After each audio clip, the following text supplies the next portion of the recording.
Welcome back to Think IGCSE. Today we're going to talk about topic 1 of the IGCSE Biology course.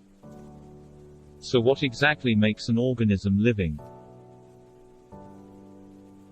To be considered living, an organism must have the following characteristics: movement, respiration, sensitivity, growth, reproduction, excretion and nutrition. To remember this, you may use the mnemonic Mrs. Gren. Now let's define each of the characteristics. Movement is an action caused by an organism or part of an organism resulting in a change in place or position.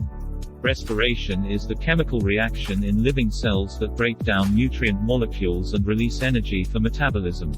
Sensitivity is the ability to sense stimuli in the internal or external environment and to make the appropriate responses. Growth is a permanent increase in size and dry mass caused by an increase in cell number or size or both. Reproduction is the ability to make more of the same kind of species. Excretion is the removal of toxic materials, substances in excess, requirements and waste products of metabolism from an organism. Nutrition is the taking in of materials for energy, growth and development. Organisms can be classified into groups based on common features. Nowadays, we use the binomial system of classification. The binomial system of classification is an internationally agreed system, in which the scientific name of an organism is made up of two parts, showing the genus and the species. For example, Homo sapien. Species is defined as a group of organisms that can reproduce to produce fertile offspring. Linnaeus was a scientist that developed a method to classify organisms. He divided all the different kinds of living things into groups called species. Linnaeus's system of classification is kingdom, phylum, class, order, family, genus and species. Earlier we used morphology and anatomy to classify organisms. Morphology looks at the outer appearance of an organism, while anatomy is the study of the body structure of an organism, as determined by dissection. These work well when organisms share similar features that are due to evolution from a common ancestor, which is an organism that gives rise to two closely related organisms that share features. However, they don't work well when organisms share features that are due to adaptations to a certain environment. Nowadays, we use DNA analysis to classify organisms. With DNA analysis, the more similar the base sequences in the DNA of the two species, the closer they are related to each other. Hence, it would stand to reason that the similarity in amino acid sequences can be used to determine how closely related the organisms are. This is known as protein analysis. This is because DNA-based sequences are used to code for amino acid sequences in proteins. DNA analysis and protein analysis are more accurate methods of classification as compared to morphology and anatomy. From DNA analysis or protein analysis, it can also be concluded that organisms that share a more recent ancestor have similar DNA-based sequences than those that share a more distant ancestor. Within the kingdom bit of Linnaeus's system of classification, there are 5 categories: animal, fungi, plant, bacteria or prokaryote and amoeba or protarctists. Now we need to talk about the features of organisms. All living cells contain the following: mitochondria, cell membrane, ribosomes, cytoplasm, and DNA as genetic material that's in the nucleus. Let's look at the main features of the different types of living cells. Animal cells have the following features: they are multicellular, they have a nucleus but no cell wall or chloroplast, and they feed on organic substances made by other living organisms. Plant cells have the following features: they are multicellular, they have a nucleus, chloroplast and cellulose cell walls, and they feed by photosynthesis. Fungi cells have the following features. They are usually multicellular. They have a nuclei and cell wall made of chitin. They feed on saprophytic, dead, decaying matter, or parasitic, live material, and they reproduce asexually in sporangia. Nuclei is singular for nucleus, be sure not to confuse the two. Prokaryotes/bacterial cells have the following features. They are often unicellular. The cells have cell walls made from peptidoglycan, and have cytoplasm. They don't have a nucleus or mitochondria, and they have a flagellum in some types. Here are the different bacterial cell shapes: bacilli, cocci, and spirilla. Protarctist/amoeba cells have the following features. Most of them are unicellular. All have a nucleus.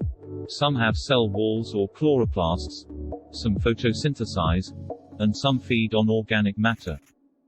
Viruses are not considered living as they don't carry out the 7 processes of life. Their structure is genetic material in a protein coat. Let's look at the classification of animals. Animals can be classified into 2 groups, vertebrates and invertebrates.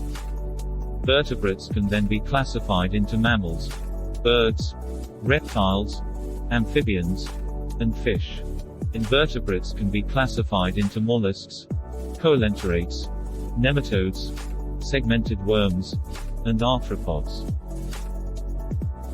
Now let's take a look at the features that allow certain organisms to be placed into their respective groups. Mammals have external ears. Their heart has 4 chambers. They're endothermic or hot-blooded. They have a mammary gland. They have a placenta, and have hair/fur. Birds are endothermic/hot-blooded. They have 2 wings, lay hard-shelled eggs, have 2 legs, they have feathers, and have a beak. Reptiles have scaly skin, 4 limbs and 5 toes. They lay leathery shelled eggs, and are cold-blooded. Amphibians have moist skin. They are cold-blooded. They lay eggs in water, and they have gills and lungs. Fish have scaly skin. They lay eggs without shells in water. They have fins and gills, and they have a streamlined body. Those were all vertebrates, i.e., animals with a backbone. Now let's have a look at invertebrates. Mollusks have a soft body. They have a hard shell, and they have a muscular foot. Coelenterates have a soft body, stinging cells, and have tentacles.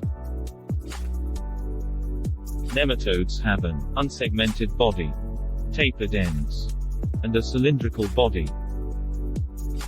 Segmented worms have a segmented body.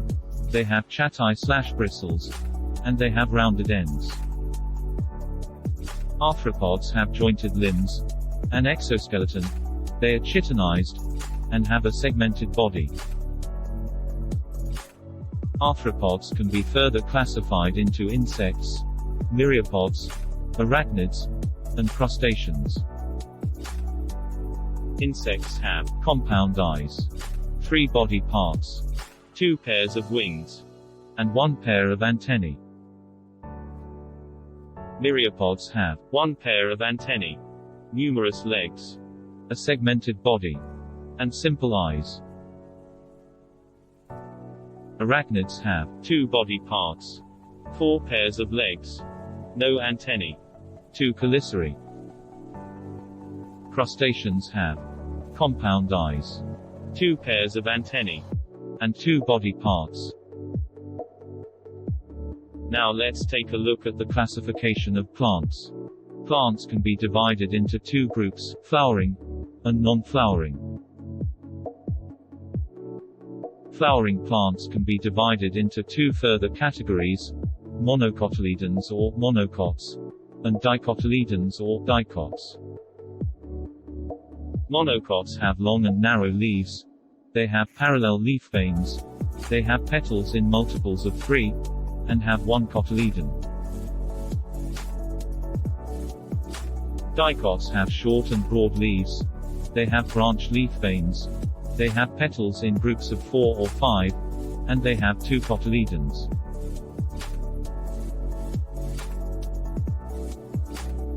Non-flowering plants have fronds which are broad divided leaves. They reproduce asexually using spores located on the underside of the fronds. And they have long tough stalks to support the fronds.